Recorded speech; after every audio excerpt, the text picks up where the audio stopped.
raika amin'ny 30 Desambra dia fanarahanay fiara io. Satria manino Oktobra. Satria manino nanao ataky io fiara io tamin'izany andro izany. Nanomboka teo dia narahana. Nisy ataky koa nanaraka an'io tamin'ny Novambra. Ilay voalohany aloha teny anosiala ilay tamin'ny raika amin'ny 30 Oktobra. Zay asehonay nareo ilay vidéo ana caméra de surveillance teny tamin'izany rehefa avy eo. Fa io tôbily io dia hita tamin'izany. Ny ataky manaraka faharoa tamin'ny 2 Novambra teny Ankadikely.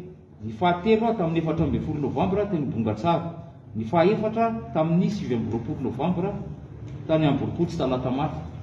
Izay ataontsika hoe fanafiana mitondra fitaovam-piadiana. Ary tamin'ny sasany tamin'ireo dia mitovitovy daholo ny fomba fanaovany azy. Mitondra document fosika koa izy ireo izay hitantsika eto. Milaza fa Bianco ndray, faharoa milaza fa avy amin'ny présidence. Manamarina amin'ny mahafosika azy ireto cachet reto no hita tao anatin'ilay fiara. Izay nampitoviana tamin'ireo cachet amin'ireo document hita tao anaty tôbila ireo fa ireo ilay cachet nampiasaina. Izay no ilazana fa fosika ireo. Tiako tenenana an'izay ilay hoe rehefa manafika zareo misy foana zareo milaza fa Bianco na présidence ahafahana mitsofoka ao anaty trano leola dia mamoaka basy dia manao ny fangalarana azy ataony eo amin'izay zareo. Izay zany ny zavatra nialoha tamin'ny fotoana 1 Desambra iny. Tamin'ny 1 Desambra amin'izay satria efa nisy andreo tamin'ny 2 Novambra amin'izay satria efa nisy andreo dia narahana maso io fiara io. Hita ary io fiara io teny ambany dia tamin'ny 2 Novambra talohany amin'ny 12 ora teo. Dia niantso anay ny agent de renseignement izay efa naparitaka ny mombamomba an'io andro io dia nanao interception izahay. Dia izay nampahatonga ny fampitifirana teny andohan'ny Mandoseza.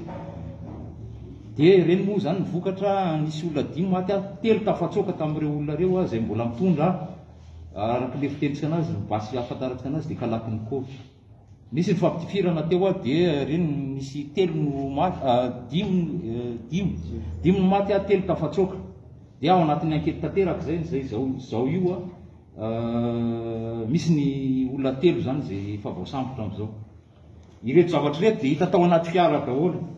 Finday ny taimbala misy flash disk, ny basy sy ny document izay voalazako teo. Karapanondro fosika, ireo karapanondro le olona fosika daholo ireo karapanondro ireo rehefa niverifiana tany amin'ny intérieur tany.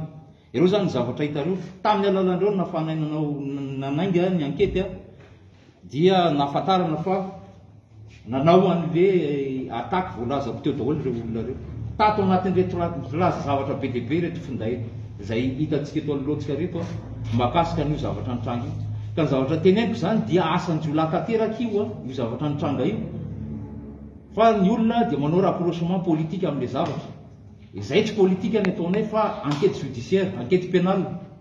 Izay efa nanaovana tatitra tany amin'ny fitsarana.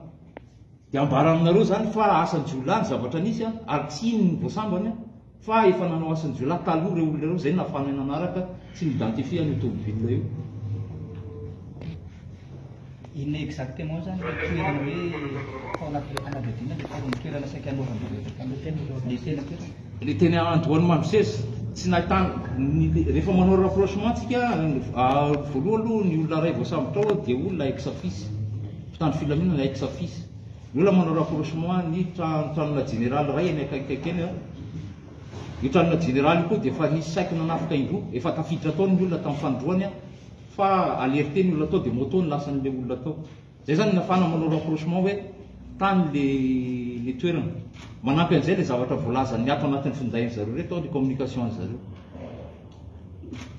Le olona 3 hoe voasambotra ve zany le olona tafatsoaka 3 sa ao anatin'ny fanadihadiana zay zao mbola tsy afaka milaza fa le olona reo zany dia nandray anjara tamin'ireto fanafiana voalazako teo reto. Araka ny teny teo misy tsy identifié olona tao anatiny sa hoe identifié talohanareo tifitra an'le natoan'le nisy an'le fitifirana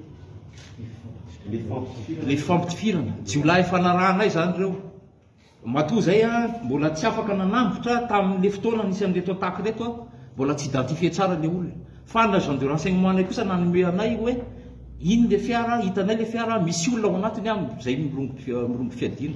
Ahoana ny ahafahanay miteny an'izay satria caméra de surveillance ny ahafahanay mamaritra an'izay hoe reo marina le olona rehefa azonay le ino marina le tômôbila fa iny lasy iny dia narahana.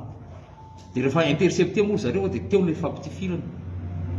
Iza no nanome feu vert an'ilay type de suppression Le nanome feu vert an'ilay type de suppression sa hoe fampitifitra zay vao fampitifitra araky ny lalàna hoe ahoana moa zany ny ahafahany mpitandro filaminana mitifitra.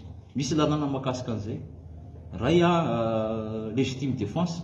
Faharoa rehefa ajanona koa ianao ka tsy mijanona ary mampiasa fitaovam-piadiana izay nampiasainy zareo rehetra zavatra rehetra dia afaka mitifitra ny mpitandro filaminana.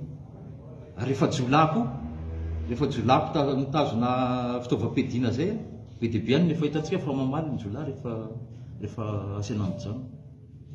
nisy resaka somme atao anatin'le Misaotra anareo nametraka an'izay fanontaniana zay. Ray misy milaza fa nahitana vola tokoa tao. Saingy vola madinika miparitaka ao anatin'ilay tomobile. Nahitana volamena koa tao, to zao dia volamena.